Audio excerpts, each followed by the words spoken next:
Hebrews 12. Therefore, since we are surrounded by such a great cloud of witnesses, let us throw off everything that hinders and the sin that so easily entangles. And let us run with perseverance the race marked out for us, fixing our eyes on Jesus, the pioneer and perfecter of faith. For the joy set before him, he endured the cross, scorning its shame, and sat down at the right hand of the throne of God. Consider him who endured such opposition from sinners, so that you will not grow weary and lose heart. In your struggle against sin, you have not yet resisted to the point of shedding your blood. And have you completely forgotten this word of encouragement that addresses you as a father addresses his son? It says, "My son, do not make light of the Lord's discipline. And do not lose heart when he rebukes you. Because the Lord disciplines the one he loves. And he chastens everyone he accepts as his son." Endure hardship as discipline. God is treating you as his children. For what children are not disciplined by their father? If you are not disciplined and everyone undergoes discipline, then you are not legitimate, not true sons and daughters at all. Moreover, we have all had human fathers who disciplined us and we respected them for it. How much more should we submit to the Father of spirits and live?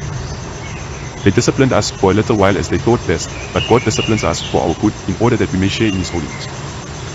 No discipline seems pleasant at the time, but painful. Later on, however, it produces a harvest of righteousness and peace for those who have been trained by it. Therefore, strengthen your feeble arms and weak knees. Make level paths for your feet, so that the lame may not be disabled, but rather healed.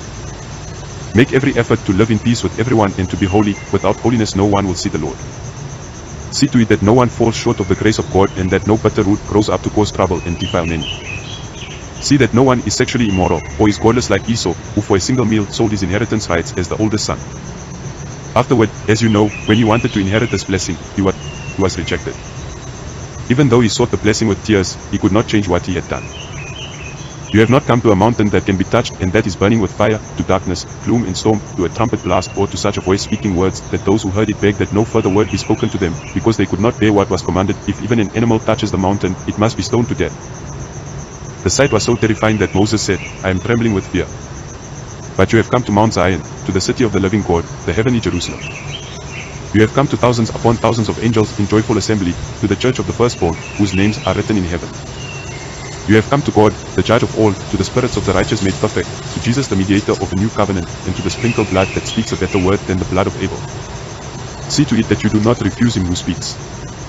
If they did not escape when they refused him who warned them on earth, how much less will we, if we turn away from him who warns us from heaven? At that time his voice shook the earth, but now he has promised, "Once more I will shake not only the earth but also the heavens." The words "once more" indicate the removing of what can be shaken, that is, created things, so that what cannot be shaken may remain. Therefore, since we are receiving a kingdom that cannot be shaken, let us be thankful, and so worship God acceptably with reverence and awe, for our God is a consuming fire.